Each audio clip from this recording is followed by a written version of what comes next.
Hello. NH9 highway of thinking के इस driving session में आप सभी का स्वागत है। कई दिनों से फ़िलासफ़ी क्लासेस चल रही हैं तो सोचा एक थोड़े से रेलिवेंट टॉपिक पे बात हो जाए। आज बात करते हैं स्ट्रेस ईटिंग की, हंगर की, और क्या डिफरेंसेस रहते हैं, क्या असर होते हैं और सॉल्यूशंस कुछ। तो एक टाइम था 2 साल पहले तक लगभग, जबकि मेरे को जब सामने जो दिखे खा लिया करता था। बड़ा मन करता था मेरा खाने का। नमकीन दिख रही है, लपेट लो। रात को आइसक्रीम कोई खाने का मन किया, खा ली। ऐसे दिन में 6-7 टाइम मतलब कुछ ना कुछ चबा लेता था मैं। और ऑफ कोर्स उस समय मतलब इमोशनली हालत उतनी ठीक थी नहीं। बाद में समहाउ एक करके एक चीज़ें आई और फिर मेरे को पता चला कि कम खाने से आपके इमोशनल बेनिफिट्स आपके साथ कितने होते हैं, आपको लाइफ कितनी हल्की लगती है। लेकिन ऑब्वियसली तब प्रोसेस नहीं मालूम था। पिछले साल से योगा टीचर ट्रेनिंग में गया और उसके बाद फिर मेरे योगा टीचर ने मेरे को समझाया कि एक्चुअली चल क्या रहा है। तो थोड़ा सा आज उस पर बात करते हैं। स्ट्रेस ईटिंग बहुत कॉमन चीज़ है। जो भी अगर आप में से कोई है कि जब मन करा कुछ उठा लिया, या फिर ऐसे ही एक कल मेरे को मैसेज आया था कि जब बोर होते हैं तभी कुछ खा लेते हैं अपन, मतलब ऐसे ही। तो आउट ऑफ ऑर्डर दिन में 5-6 बार कुछ भी खाना, उसको मैं स्ट्रेस ईटिंग का नाम देता हूँ। स्ट्रेस ईटिंग क्योंकि जैसे फॉर एग्जांपल कोई बंदा बोर हो रहा है और उसने कुछ खा लिया ऐसे ही, कुछ अपने एंटरटेन करने को, कुछ नमकीन पड़ी, बिस्किट मन करा, आइसक्रीम जो आपका मन करा आपने खा लिया, जो भी आपको अच्छा लगता हो। अब कुछ प्रोमिनेंट फीचर्स इसके ये होते हैं कि जैसा मेरे योगा टीचर कहते हैं कि आपको कभी भी अच्छे खाने की क्रेविंग नहीं होती। आपको हमेशा जब भी खाने की क्रेविंग होगी वो आपके जंक फूड होंगे, नमकीन वगैरह। पहले नमकीन बहुत प्यारी है मेरे को। छोले भटूरे खा लिए, आपको बिस्किट खा लिया आपने, और प्रोसेस्ड फूड्स, और इसके अलावा आइसक्रीम एट्सेट्रा, मीठे, हाई शुगर। तो आपको कभी भी फल सब्जी खाने की क्रेविंग नहीं होती है।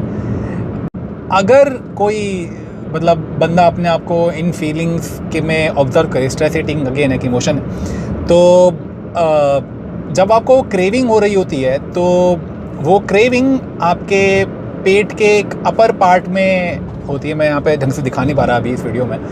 तो फॉर एग्ज़ाम्पल अगर कोई बंदा एक दिन का भूखा है और उसको भूख लग रही है, भूख की फीलिंग आपके टमी के आसपास ज़्यादा होती है और काफ़ी एक डिफ्यूज्ड सा मैनर होता है उसका, अगर आप खुद को कभी ऑब्जर्व करो उसमें।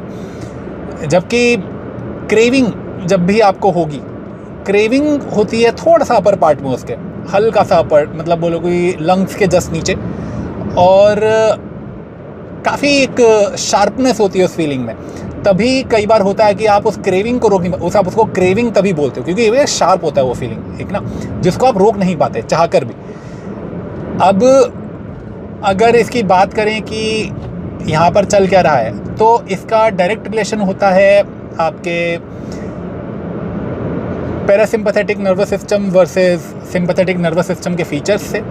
आपको जितनी ज़्यादा क्रेविंग हो रही है खाने की, उतना ही ज़्यादा आपके सिंपैथेटिक नर्वस सिस्टम के फीचर्स एक्टिवेटेड हैं। फॉर एग्ज़ाम्पल मैं 6-7 बार खाने वाला इंसान था और अभी मैं दिन में 2 टाइम खाता हूँ, केवल 2 टाइम, 11 बजे 7 बजे, और उसके अलावा कुछ भी नहीं खाता।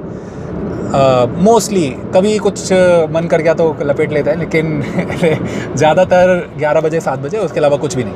और मेरे को भूख भी नहीं लगती है। मेरे को अगर बोला जाए इनमें से एक टाइम मैं छोड़ दूँ, मैं छोड़ भी सकता हूँ, मेरे को भूख नहीं लगती।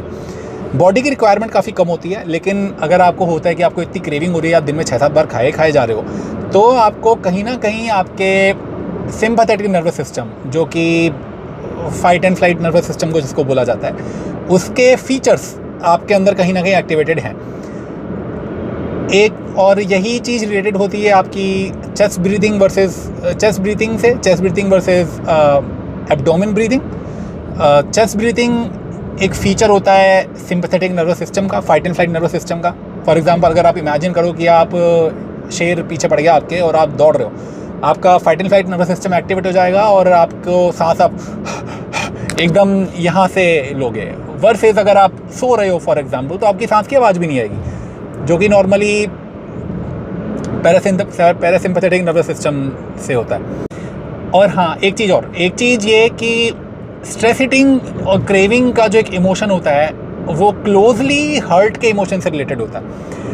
आप अगर, अगेन ये सेल्फ ऑब्जर्वेशन की चीज़ें हैं, अगर आप खुद को ऑब्जर्व करो, आपके अंदर हर्टफुल थॉट्स आ रहे हैं, किसी ने कुछ बोल दिया, कैसे बोल दिया, ये क्या है, वो है, आपको सुनाना है, किसी को लैश आउट करने का मन कर रहा है, उस वक्त अगर आप अपने बॉडी को ऑब्जर्व करो, नॉट थॉट्स, बॉडी को ऑब्जर्व करो, तो वो इमोशन आपका एक स्ट्रेस ईटिंग के, क्रेविंग के इमोशन से क्लोजली मैच करेगा।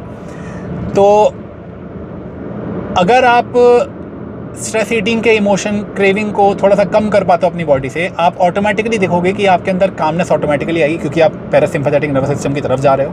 और वही सेम चीज़ आपके सेल्फ कंट्रोल को बढ़ाएगी और आपके हर्ट इमोशन को काफ़ी कुछ कम करेगी। तो अगर बात करें सॉल्यूशंस की, कि भाई भूख लगती है, भूख रोक नहीं पाते, क्या करें, तो पहला सॉल्यूशन, अगर आपके पास टाइम है, तो टाइम है कुछ योग क्रिया वगैरह सीखने का, तो सबसे पहले तो वहाँ चले जाओ, कोई योग क्रिया सीखाओ, भले ही फ़र्क नहीं पड़ता कौन सी हो, सुदर्शन क्रिया हो, मैं 2 ही जानता हूँ फिलहाल। सुदर्शन क्रिया होती है, एक इनर इंजीनियरिंग में गया था, शांभवी महामुद्रा सीखी थी, वो रोज़ करता हूँ, तो वो एक योग क्रिया है, वो आप कर सकते हो। तो इनसे होता क्या है कि इनके कुछ रूल्स होते हैं। अगर आप शांभवी महामुद्रा फॉर एग्जांपल सीख रहे हो सदगुरु के किसी भी कोर्स से, तो वहाँ उसका रूल होता है कि आप उसके पहले 4 घंटा कुछ खा नहीं सकते और मान लो फॉर एग्जांपल अगर आपने 4 घंटा कुछ खाया नहीं, नेचुरल सी बात आप अज्यूम करते हो कि आपको भूख बहुत लग रही होगी, और 4 घंटे रुकने के बाद जब आप वो योग क्रिया करोगे, आपकी भूख जा चुकी होगी, गारंटीड। और अगर आपने ढंग से किया ऑब्वियसली, तो तब आपको समझ आता है कि भूख का जो, क्रेविंग का जो एक इमोशन होता है, वो essentially it's like all other emotions, temporary है, कंट्रोल में बहुत आराम से आ जाता है अगर आपको चीज़ें पता हो क्या करना है। अब लेकिन ज़्यादातर लोग बड़े बिजी होते हैं, उनको अपनी हेल्थ पे काम करने का टाइम नहीं होता, और बोलते हैं कि भाई इजी चीज़ चाहिए, सॉल्यूशन चाहिए इसका। तो सबसे रामबाण सॉल्यूशन, कपालभाति करो रोज़ की रोज़। प्राणायाम अगर आप उनके डिफाइंड तरीके से, अच्छे तरीके से अगर आप कर रहे हो, तो उनका सिंगुलर फंक्शन, सिंपल फंक्शन होता है कि आपकी ब्रीदिंग को ठीक करना। वो आपके ब्रीदिंग को सिंपैथेटिक फीचर्स से हटाकर पैरासिम्पैथेटिक फीचर्स की तरफ लाएंगे। अब कोई ऐसा बंदा हो जो कि कपालभाति सुने और ऐसे करने लग जाए, ये नहीं करना होता। कपालभाति करने के अपने तरीके, जिसको नहीं पता है कृपया पूछे पहले, उसके बाद चालू करें और मैं बता दूंगा। इसके अलावा मेरे योग टीचर की बहुत अच्छी वीडियो है इसके ऊपर, थोड़ी सी लंबी है, लेकिन अगर आप पूरा सुनोगे तो आपको समझ आएगा कि चल क्या रहा है आपके बॉडी में जब आपको क्रेविंग होती है कोई भी, या फिर ब्रीदिंग के कितने इफ़ेक्ट्स होते हैं। तो वो वीडियो मैं इसमें लिंक कर दूंगा, प्लीज़ ज़रूर देखिएगा। मतलब ये तो मैं पढ़ाया ज्ञान बोल रहा हूँ, लेकिन अगर ओरिजिनल सोर्स से ज्ञान चाहिए आप वो वीडियो देखो। मैं सोच रहा हूँ अगले वीडियो में हाउ टू आइडेंटिफाई इमोशंस पर बात करूं, क्योंकि फॉर एग्जांपल मैं सेल्फ ऑब्जर्वेशन की चीज़ें बोल रहा हूं कि भाई भूख का इमोशन यहाँ आता है, हर्ट का इमोशन यहाँ आता है, तो और उसका एक रिलेशन होता है चक्रा थ्योरी से। तो चक्रा थ्योरी को यूज़ करके आप इमोशंस आइडेंटिफाई कर सकते हो और इस तरह की चीज़ें। तो अगली वीडियो होगी इन सब चीज़ों पर। तब तक के लिए बाय, सी यू।